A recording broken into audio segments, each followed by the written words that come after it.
오늘이 열왕기하 마지막 이제 마치는 날이 되었습니다. 오늘 이 예루살렘에 하나님께서는 남게 한 자들이 있었고 또 바벨론으로 포로로 끌려가게 한 사람들이 있었습니다. 예루살렘에 남아 있느냐 아니면 바벨론에 포로로 끌려갔느냐, 여기 어디에 사느냐가 중요하진 않습니다. 어디에 사느냐가 중요한 것이 아니라 하나님이 함께하고 있느냐가 더 중요하다는 것을 우리는 기억해야 됩니다. 남아있다고 해서 우리가 살았다, 이제 남아있으니까 다행이다 라고 생각해서도 안 되고, 포로로 끌려가지고 거기서 이제 우리는 이제 종살을 해야 되지 않느냐라는 그런 두려움, 고통이 찾아올 거라고 생각을 할 필요도 없습니다. 어디에 있든지 간에 우리가 환경이 좀 바뀌었을지라도 거기서 하나님을 잘 섬기면 하나님은 거기서 역사하시는 것이고, 예루살렘에 남아있다고 해가지고 안심할 필요가 우리가 또 없습니다. 하나님이 함께하는 곳이, 그곳이 결국에는 복된 장소가 되기 때문에 그렇습니다. 아브라함의 조카 롯이 당시 때 가장 좋은 땅, 살기 가장 좋은 곳에서 살았을 때에 그곳이 소돔과 고모라였습니다. 그곳에서 살면 정말 행복할 것이라고 생각했지만, 그러나 그곳에는 하나님이 계시지 않았기 때문에 멸망을 당했듯이 좋은 환경에 산다고 여러분 기뻐할 것이 아니라 하나님이 있느냐, 하나님이 계시는 곳이냐, 하나님 앞에 예배드릴 수 있는 곳인지 아닌지 우리가 먼저 살펴봐야 됩니다.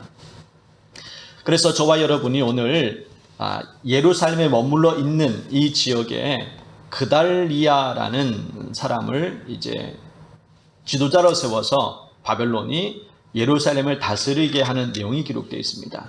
그리고 그달리아가 총독이 되고 나서 백성들을, 이제 지도자들을 모아서 이야기를 하죠.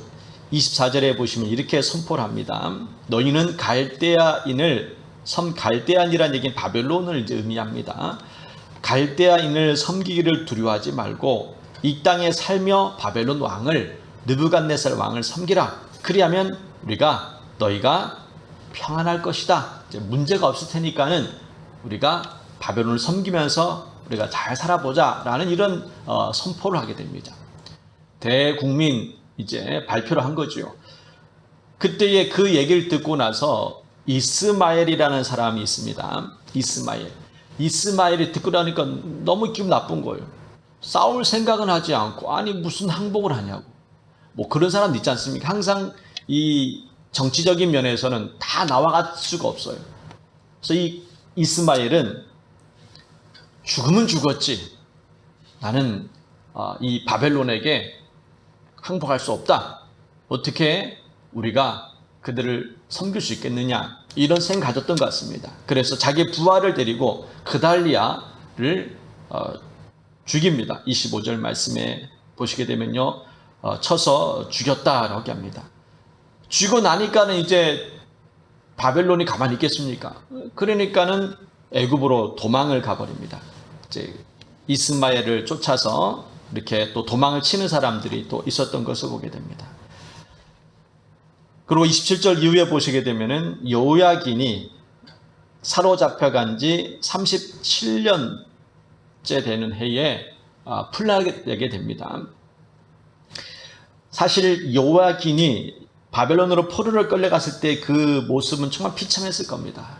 어떻게 이 왕이 부끄럽고 창피하게 포로를 끌려가지고 거기서 이제 죄수와 같은 그 삶을 살아가게 됩니다.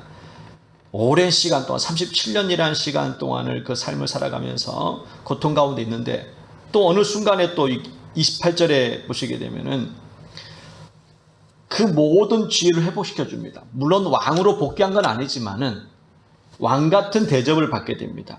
그래서 29절에 보시면요, 제수의 옷을 벗게 하고 그의 일평생에 항상 왕의 앞에서 양식을 먹게 되었다라고 얘기합니다. 왕궁에서 살아갈 수 있도록 모든 걸 책임져 주는, 바벨론 왕이 여호야긴을 책임져 주는 모습도 보게 됩니다. 이렇게 절망적인 상황에서도 하나님께서도 은혜를 베풀어 주실 때가 있습니다. 우리가 모든 것이 끝났다라고 생각이 들 때 우리는 절망이 찾아오게 되고 내 인생 끝났다고 생각합니다. 그러나 버티고 기다리면은 하나님께서 또 회복시켜 주실 때가 있다는 것을 우리는 잊지 말아야 됩니다. 저와 여러분이 늘 기억해야 될 것은 아무리 절망적인 상황에 처해 있다 할지라도 하나님은 우리를 늘 지키고 있다는 것을 잊지 마셔야 됩니다. 요셉이 종으로 팔려 나갔을 때, 형들에 의해서 종으로 팔렸을 때에 얼마나 절망적이었어요. 그 어린 나이에 종으로 팔려 나갔을 때 그 마음은 정말 굉장히 큰 절망감이 찾아왔을 겁니다. 그러나 그는 버팁니다. 그리고 기도합니다. 그리고 시간이 되자 하나님께서는 그를 애굽의 총리로 세워주는 모습을 보게 됩니다. 이렇게 우리가 여러분 삶 가운데 혹시 뜻하지 않는 일이 생겼다 할지라도 우리가 이 말씀을 보면서 하나님께서는 때가 되면 다시 이렇게 일으켜 세우시는구나. 그것을 여러분 기억하고 다시 소망을 품고 살아가길 주의 이름으로 축복합니다. 그래서 오늘 말씀을 통해서 우리가 기억해야 될 것은요. 어디에 있느냐가 중요하지 않습니다. 물론 중요하지 않다는 얘기는 아무 상관없다는 얘기가 아니라 이왕이면 좋은 환경에 사는 게 훨씬 낫겠지요. 좋은 환경이라고 해서 여러분이 생각하는 좋은 환경이 결코 좋게 되게 만들지 않을 수도 있습니다. 좋은 환경이란 하나님과 함께 할 수 있는 곳이 좋은 환경입니다. 내가 보기에 좋은 환경이 좋은 환경이 아니라 하나님과 함께 할 수 있는 인생, 그것이 바로 좋은 환경으로 받게 될 겁니다. 아브라함은 사실 좋은 환경에 살지는 않았습니다. 롯이 훨씬 좋은 환경에 살았죠. 근데 롯은 모든 것을 다 잃게 됩니다. 근데 아브라함은 좋지 않은 환경에 살았지만은 하나님께서 복을 주셨더니 재산이 점점 많아지게 되고 그 삶이 평안한 가운데 살게 되는 모습을 보게 됩니다. 하나님과 함께하는 인생이 결국에는 승리하게 되어 있습니다. 우리가 좀 전에 불렀던 찬양에 보시게 되면요. 내 영혼에 은총 입어. 은총 입고 나니까는 결국 어떻게 됩니까? 모든 것이 천국으로 바뀌는 겁니다. 천국으로 화도다. 내 영혼이 은총 입어 중한 죄짐 벗고 나니까는 주님의 은총 가운데 벗고 나니까 모든 것이 다 천국으로 화도다. 천국으로 이제 바뀌기 시작하는 겁니다. 또 3절에 보면은요. 높은 산이 거친 들이 초막이나 궁궐이나 주 예수 모신 곳이 그 어디나 하늘나라라. 이렇게 이제 찬양도 있지 않습니까? 그러니까 초막에 살아도 하나님 함께 하시면은 그것은 천국이 되는 것이고 궁궐 같은 곳에 살아도 하나님 계시지 않으면은 그것은 결국 지옥 같은 인생이 되는 겁니다. 우리가 이 살아가는 것도 마찬가지로 어떤 사람과 함께 있냐에 따라서 우리가 지옥 같은 삶을 살기도 하고 평화로운 삶을 살기도 하잖아요. 내가 저 사람 때문에 내가 인생 꼬였다라고 이렇게 생각하는 사람 있지 않습니까? 그 사람과의 관계가 결국에는 행복하지 않다라는 거. 예루살렘에 머물러 있어도 하나님과 함께하게 되면은 그것은 주님의 주신 은혜요 축복이요. 포로로 끌려가서 바빌론에서 살아가지만은 그곳에도 하나님과 함께 하시면은 그곳에도 하나님의 복이 임하게 되는 줄 믿습니다. 가장 중요한 것은 내가 어디에서 머무느냐가 아니라 누구와 함께 하느냐가 더 중요하다는 것을 꼭 기억했으면 좋겠고요. 두 번째로 우리가 기억해야 될 것은요. 이 여호야긴이 왕으로서 포로로 끌려가서 죄수 같은 그런 죄수의 삶을 살았습니다. 나는 이제 인생 끝났구나. 모든 것이 이제 나는 이렇게 죽게 되었구나라고 생각했지만은 그러나 또 하나님께서는 어느 순간에 여호야긴을 주님께서는 풀어주십니다. 그리고 그 삶이 이제 죽을 때까지는 평생 동안 왕과 같은 대접을 이렇게 받게 되는 모습도 보게 됩니다. 예수 안에는 항상 소망이 있습니다. 저와 여러분이 예수님 안에 있기에 늘 소망을 품고 늘 살아갔으면 좋겠습니다. 내 삶은 정말 절망적인 상황이지만은 그러나 그 절망을 보지 말고 예수님 바라보고 또 예수님께 어떻게 역사하실지를 늘 생각했으면 좋겠습니다. 성경에 많은 사람들을 우리가 믿음의 사람들을 바라보면서 어떻게 저들은 그 어려운 상황에서 흔들리지 않고 믿음을 지켰을까?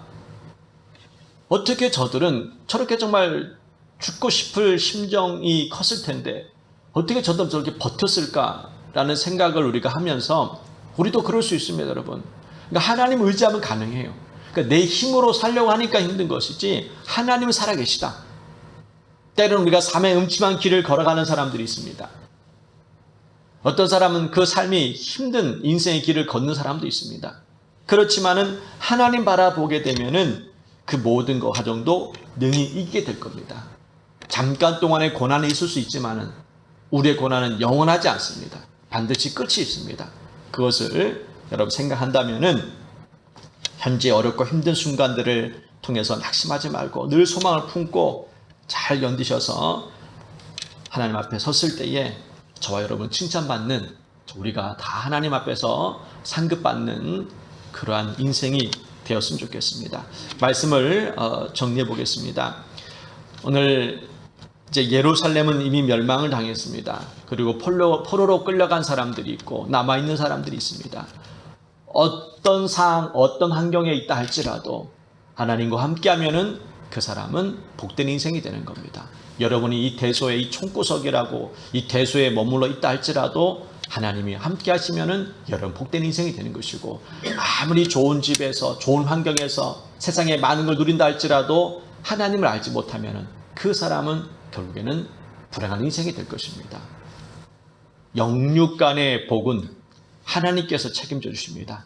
그것을 믿고 여러분 조금 현재의 삶이 힘들다 할지라도 주님이 다시 내 삶을 일으켜 세워주심을 믿고 소망을 품고 오늘 하루도 기도하면서 승리하기를 주의 이름으로 축복합니다. 기도하겠습니다. 하나님 아버지 감사합니다. 궁궐 같은 곳에 할지라도 주님이 함께하지 않으면 그것은 결국에는 지옥으로 변할 수밖에 없고, 초막 같은 그런 정말 별 볼로 없는 누추한 곳에 산다 할지라도 하나님이 함께 하시면 그곳에서 기쁨이 있고 행복이 있는 줄 우리는 믿습니다. 주님, 그러기에 오늘 이 새벽에 주님 앞에 나와 기도하며 부르짖고 하나님과 함께하는 삶을 살기 원하오니 오늘 하루도 성령님께서 인도하여 주시고 우리의 삶을 붙들어 주셔서 절망적인 상황에서 소망으로 바뀌게 하여 주시옵시고, 불행한 인생이 행복한 인생으로 바뀔 수 있도록 성령께서, 주님께서 우리를 인도해 주옵소서. 예수님의 이름으로